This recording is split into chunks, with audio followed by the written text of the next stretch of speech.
TV Com Pelotas, canal 14 da Claro e também para você de nossas plataformas sociais. Hoje estamos recebendo aqui uma visita muito especial. Christopher Goulart, que você vai conhecer, neto de Jango, nosso ex-presidente da República. Christopher também foi suplente de senador, né, pelo PDT, e vai falar um pouco sobre essa sua história, essa sua passagem hoje aqui por Pelotas. Não é a primeira vez que ele vem a Pelotas, mas hoje ele vem a Pelotas também para divulgar um livro que está sendo feito por ele, e a gente vai recebendo essa imagem histórica, faz parte de uma história do país. O seu avô foi presidente da República, e para nós, Christopher, uma honra te receber aqui na TV Com Pelotas. Bem-vindo a Pelotas. Obrigado, Flávio. Vou te deixar o microfone que ele domina, viu? Muito obrigado, Flávio, te agradeço. Eu realmente já tive outras oportunidades em Pelotas, mas o que nos traz dessa vez, claro, é poder divulgar o livro. Esse livro, o nome do livro é Manchado de Sangue Terás que Crescer. Ele foi, Tá na tela já. ele foi lançado em agosto e está nas melhores livrarias do Brasil, a editora Alta Book. Então é um pouco disso também, né? Teremos um evento onde amanhã estará o presidente Lula, né? em Rio Grande, e ele reservou um espaço justamente para eu poder entregar esse livro a ele, já que é um livro que fala mais do que política e história, que é claro que o livro fala em política e história, até porque eu faço parte de uma família pública que tem relação com a história do Brasil. Mas eu te diria que é um livro de uma história de superação. Então eu costumo dizer que não precisa gostar de política, não precisa gostar de história para gostar do livro. É assim que esses são os sinais que eu tenho recebido, aí, o retorno dos leitores que eu tenho recebido. Estão lendo bastante. Eu estou com um livro aqui, você está vendo na telinha. A editora é Minotauro, que é uma editora bem conceituada, que muita gente lê livros, né? Olha, Uma Vida de Lutas. Memorial de um neto do presidente João Goulart, deposto da presidência da República. Christopher Goulart. Christopher, entre tantas coisas, pulou direto aqui para o livro, mas vamos saber um pouquinho mais do Christopher. Christopher, chegasse à política, claro, já nasceu de berço, mas a partir de que momento tu começou a militar no ativismo, que tu percebeu tudo isso que hoje tu carrega e traz aqui na literatura através de um livro? Eu passei a exercer política. Eu no momento eu não tenho mais aspirações pessoais políticas, porque eu acho que a melhor contribuição que eu posso dar é através da cultura, da literatura, né? Claro que eu sou envolvido com política, até porque desde o primeiro da minha vida, dia de vida, eu tenho relação com política, né? Desde o berço. Desde o berço, né? Eu costumo dizer que uma coisa é ter mandato político, outra coisa é ser político, né? Hoje, inclusive, muitos estão comprando os mandatos políticos, né? E o que acontece? Eu, considerando o cenário político, a qualidade política atual, eu optei por um outro caminho. Eu já fui vereador em Porto Alegre, já fui secretário da Assistência Municipal em Porto Alegre, já fui suplente senador, como você muito bem falou, concorri a prefeito em São Borja. Mas eu entendi que pelo menos nesse momento, não é nesse meio tradicional ou convencional que eu posso dar a minha melhor contribuição. Então, eu fiz um compilado de todas essas experiências, e aí sim, através da cultura, até porque eu sempre tive muita relação com cultura. Eu sou advogado, mas além disso eu sou escritor, obviamente, e músico. Então, eu sempre tive uma relação com a cultura. Cultura, eu vou te dizer que a cultura, para mim, me salva, porque é uma maneira que eu consigo estar... Não, que o que seria de nós se não tivesse cultura, né? As pessoas vivendo num sistema muito monótono, muito previsível demais. E a cultura, ela te leva, a cultura, ela transcende, a cultura te coloca em outro patamar. E a cultura tem uma função fundamental dentro do papel de relevância social, né? E é o que eu estou fazendo agora. O livro não deixa de ser um ato político, né? Mas eu acho que nessa pista eu corro um pouco mais sozinho, vamos dizer assim. E menos concorrente. Porque, assim, esse livro foram 4 anos, né? E eu sempre gostei de escrever artigos em jornais, por mais de 10 anos. E aí, quando veio a pandemia, eu comecei a escrever um livro que foi, né, lançado ano passado. E nisso eu já tenho um segundo livro já pronto. Mas esse nós vamos deixar para depois. Primeiro, vamos trabalhar bem esse, até porque nós estamos num ano que é o 50º da morte do presidente João Goulart. Meu avô morreu em 76. Acidente? Não. Acidente foi o Juscelino Kubitschek. Juscelino foi acidente. O meu avô morreu no exílio. O único presidente a morrer no exílio, né? Provavelmente assassinado. Onde eu falo, eu como advogado, eu investiguei as causas suspeitas da morte dele. Através da alimentação? Não, porque meu avô era cardíaco. Mas aí nós ingressamos com um inquérito civil público no Ministério Público Federal, eu como advogado da minha família, onde se investigou, e isso foi pauta no Brasil inteiro em 2014, né? Um provável assassinato de Jango. Tanto que meu avô foi exumado. Né? Meu avô foi exumado.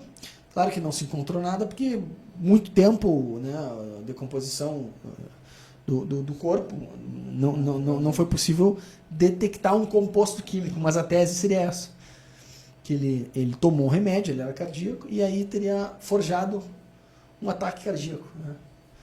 Então isso também foi um assunto, mas o mais importante é trazer o legado, né, dele. Né? Porque se foi assassinado tecnicamente ou não, eu te diria assim, foi assassinado porque foi condenado ao exílio, 12 anos, nunca mais pôde voltar ao Brasil. Então não tem pior assassinato do que tu colocar um presidente da República como o Jango, que amava o seu país, sem poder permitir que ele retorne ao seu país. Então isso é muito mais cruel do que se fosse qualquer outra forma de assassinato. Então vamos combinar que... Uma morte lenta. Não, mas faz parte, né? Mas o legado é mais importante. Sempre.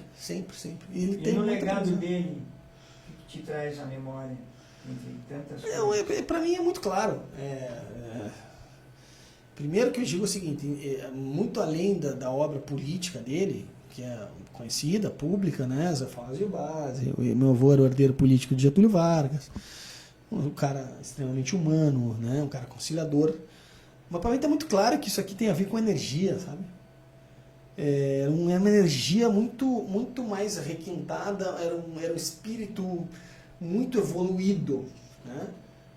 E que foi presidente de 61 a 63, né? Que tinha uma visão de mundo que a imensa maioria das pessoas naquele momento não tinha, e talvez nem hoje tenha, que é um mundo mais desapegado, um mundo sem conotação exclusiva de apegos materiais, entendeu? Que é o que a gente vive no mundo hoje, né?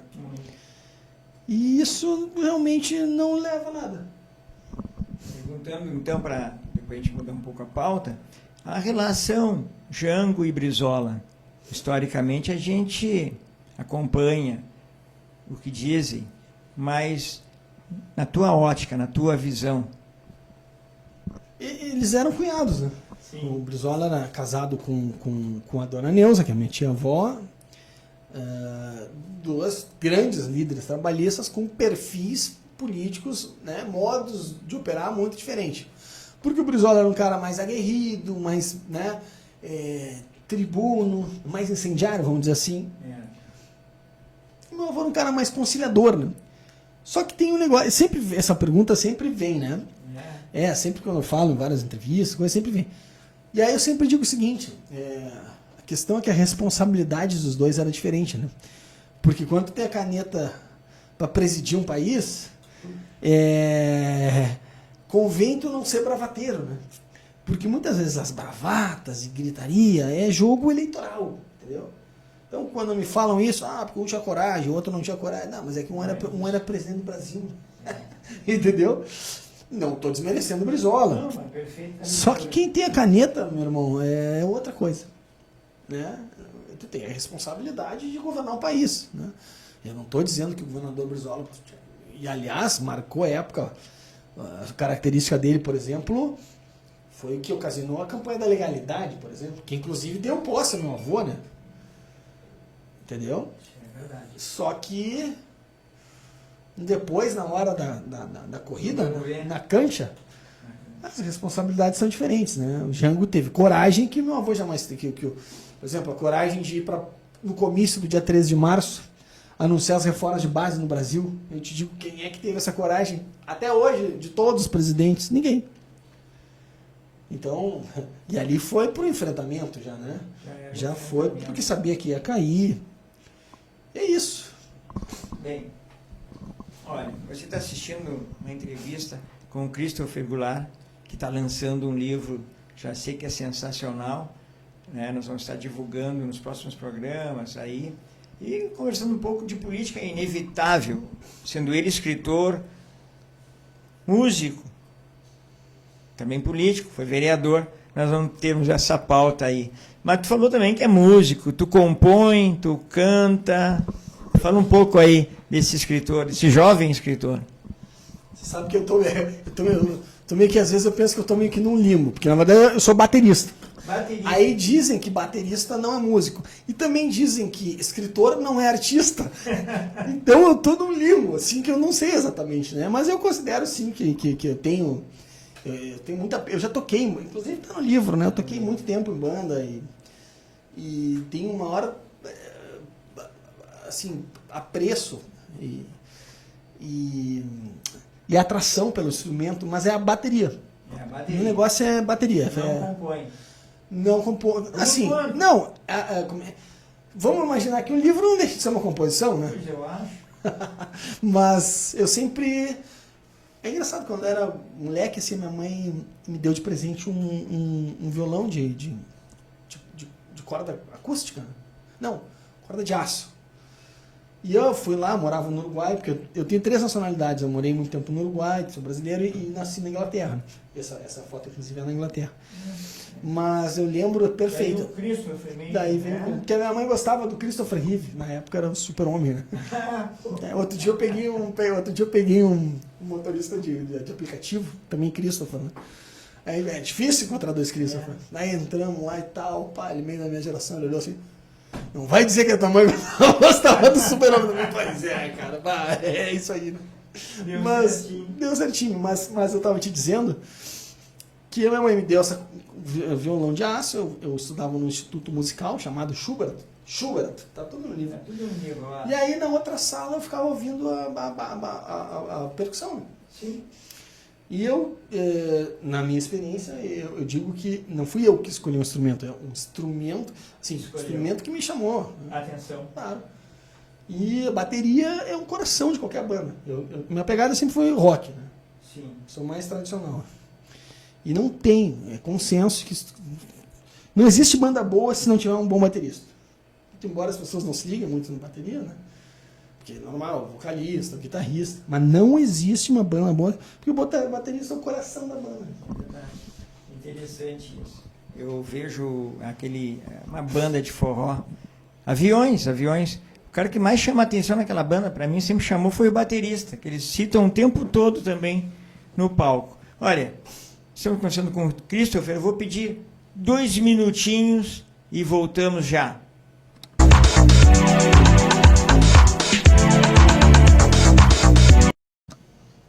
Foi VaptVupt, rapidinho pra caramba, 2 minutos e cá estamos nós de novo. E falando ainda sobre o livro, eu queria perguntar, quem faz o prefácio e quem faz o pós-fácio deste livro aí que vai dar muito o que falar e vale a pena ler. Eu vou passar a palavra aqui para o nosso convidado. O prefácio, são 2 prefácios, é do Juremir Machado, jornalista, né? Que se tornou um amigo meu, pessoal, viajamos muito, inclusive o Juremir também tem um livro sobre Jango, que eu ajudei a ele com muito material, um livro que ele faz uma menção especial a mim e tal. O Juremir é um grande amigo meu, eu gosto muito dele, assim, e o Juremir tem, inclusive ele revisou o livro também, né, antes de estar pronto, né, na versão final. O Alci Chewich, que é um escritor muito reconhecido no círculo cultural e literário do Rio Grande do Sul, né, e Brasil também. E o pós-fácil é o do deputado federal Afonso Mota, que é uma pessoa que eu tenho uma excelente relação. Né? O tio-avô do Afonso Mota foi presidente do BNDES do meu avô, que na época era não era BNDES, era BND, né? Banco Social de Desenvolvimento, né? É isso, né? E foi uma pessoa de confiança do meu avô, e o Afonso sempre teve uma postura muito clássica, assim, na pegada trabalhista, vamos dizer assim. É um cara que eu tenho uma relação muito afinada, né? E uma coisa que eu aprendi nos últimos anos, e eu digo que eu aprendi sempre da pior maneira, né? Sempre me apresentando. Porque eu nunca tive... O exílio gera essas coisas, né? A família acaba se estruturando, e eu sempre fui muito corajoso, né, e valente, né? Só que só coragem e valentia não adianta, né? Mas adianta porque tu aprende, né? E aprende da pior forma possível, né? E o que eu digo? Nesses tempos, com essa experiência, eu aprendi que eu só devo estar onde querem a minha presença. Eu só devo estar, e só levo como mantra para mim. Porque isso ajuda a nos preservar, né?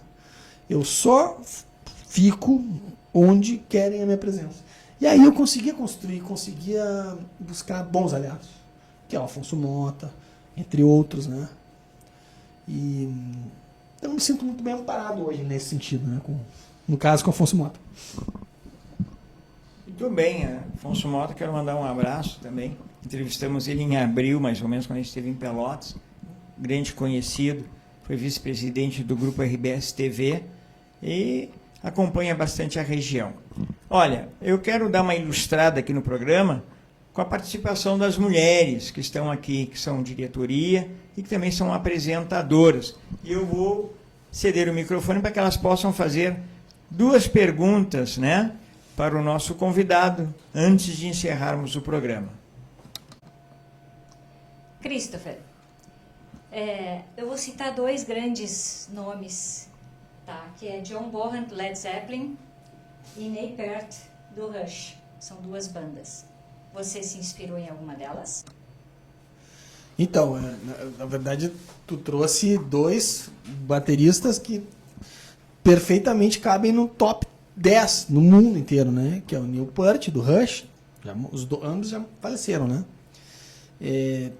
Essa, na verdade, meu maior apreço musical por né? Por esse perfil, né?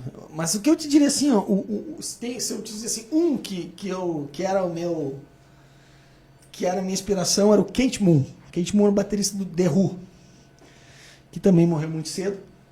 E na verdade o The Who ele tem um perfil muito diferente, porque poucas bandas comportariam um baterista como o Keith Moon, por exemplo, que praticamente passava solando o tempo inteiro. Se tu botasse, por exemplo, o Keith Moon no lugar do que tu falou, do John Bonham, provavelmente não teria o mesmo efeito a banda Led Zeppelin, porque são perfis diferentes, né? E daria para citar outros aí também, né?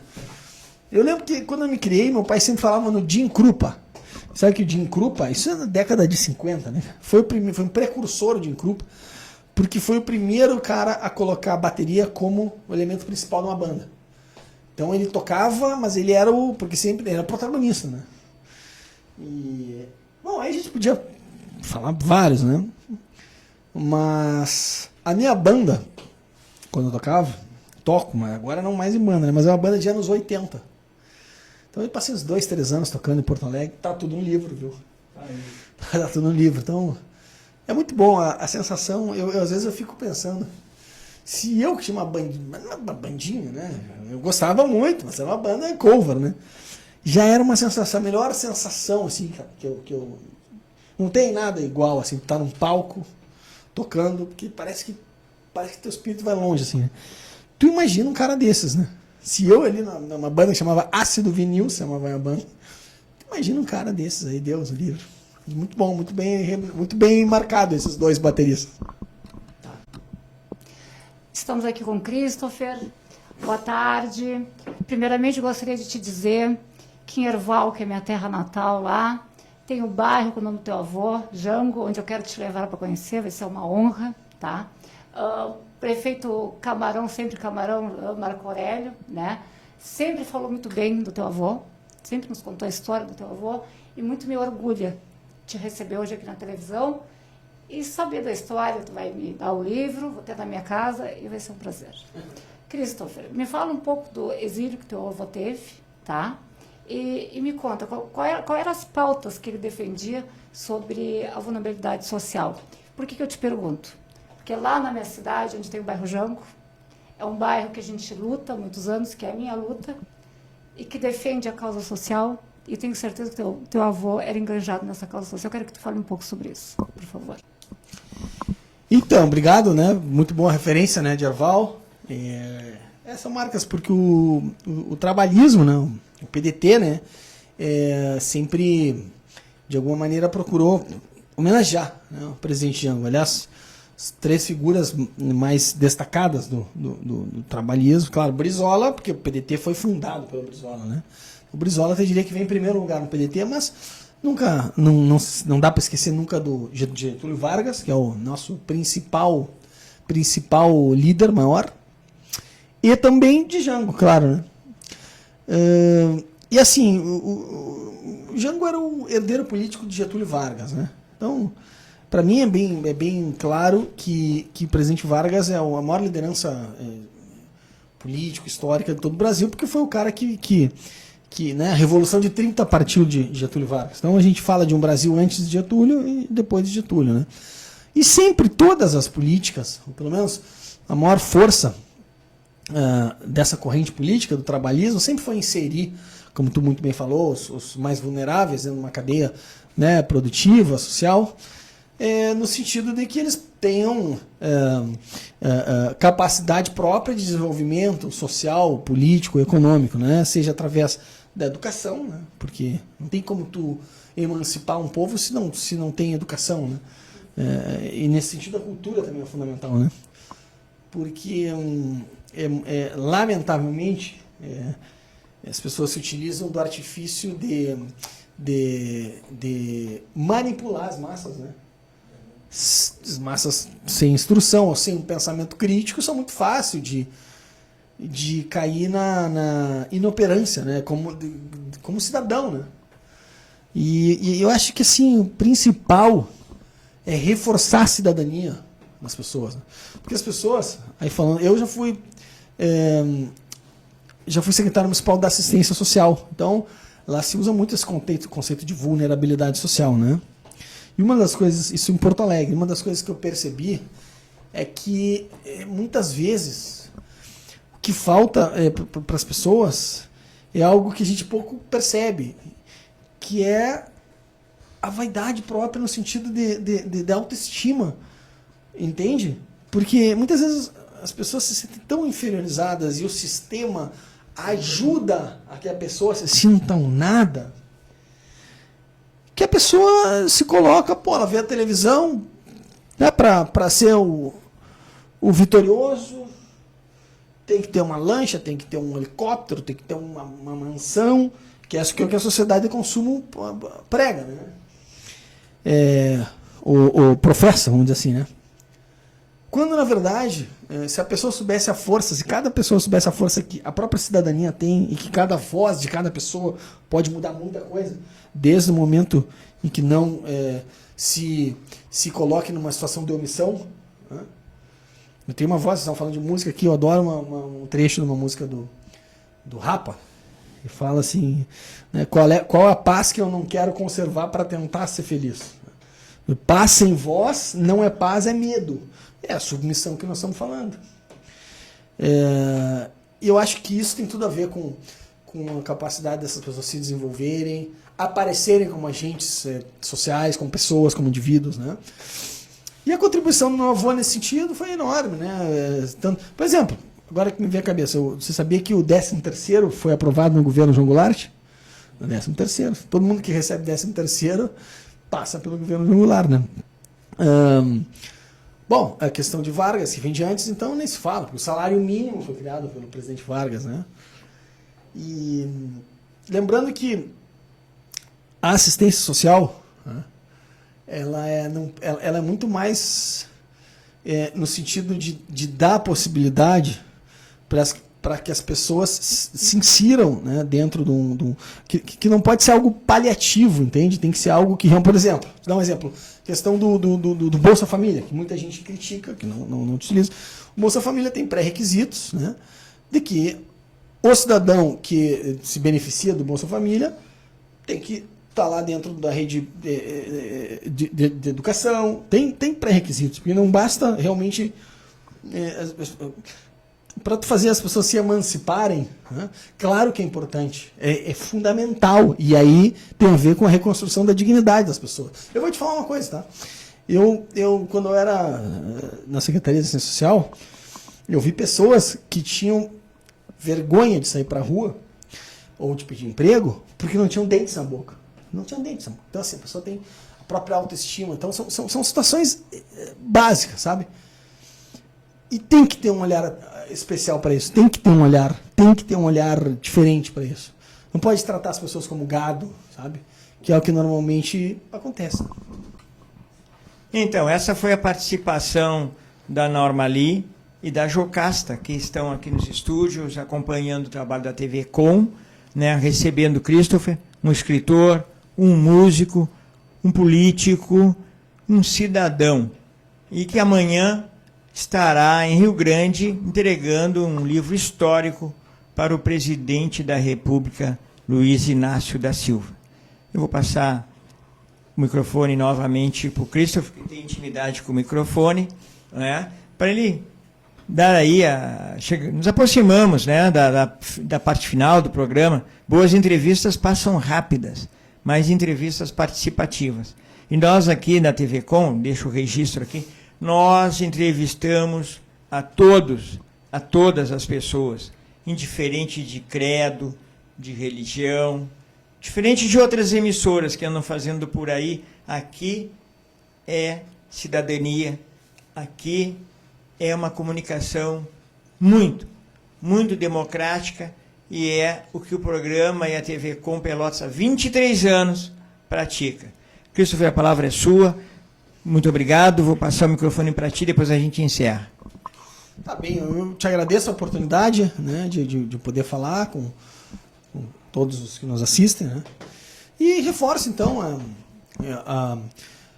o meu convite, né, que as pessoas tenham acesso, se interessem pelo livro. Eu acho que é uma bela contribuição que eu consegui colocar, e eu sei que ele está expressando uma mensagem, né, que afinal de contas isso é o que é o fundamental, né, que o livro tem que carregar uma mensagem que seja importante, seja útil na vida das pessoas, né. Eu acredito que eu tenha conseguido isso, né, mas aí eu deixo para a população, para as pessoas que estão nos assistindo, né, tirarem as próprias conclusões. E é mais, a ideia do livro foi exatamente a possibilidade de gerar empatia, né, com os leitores através da declaração das fragilidades, né? E as pessoas vão dizer, mas o que tu está falando? É bem claro, porque eu acho que o humanismo ele só acontece quando as pessoas compreendem as suas vulnerabilidades. Não é chegar aqui e dizer eu sou o melhor, eu sou o cara, porque isso todo mundo fala que é. E eu tenho um pé atrás com esse modelo. Eu acho que a gente tem que exercer o humanismo, a gente tem que compreender, sabe? E afinal de contas isso é ser humano. Ser humano, nós sabemos, ser humano é falho, o ser humano procura, né, as virtudes, lógico. Então eu digo que o livro é muito sincero, sabe? Ele é autocrítico, é sincero. E é uma contribuição aí para a vida cultural e principalmente pessoal das pessoas. Obrigado, viu? Muito obrigado. Nós que agradecemos aí essa passada por Pelotas e a oportunidade da TV Com fazer um registro aí tão importante, de um livro tão importante que vai estar nas bancas e você vai gostar de ler, né?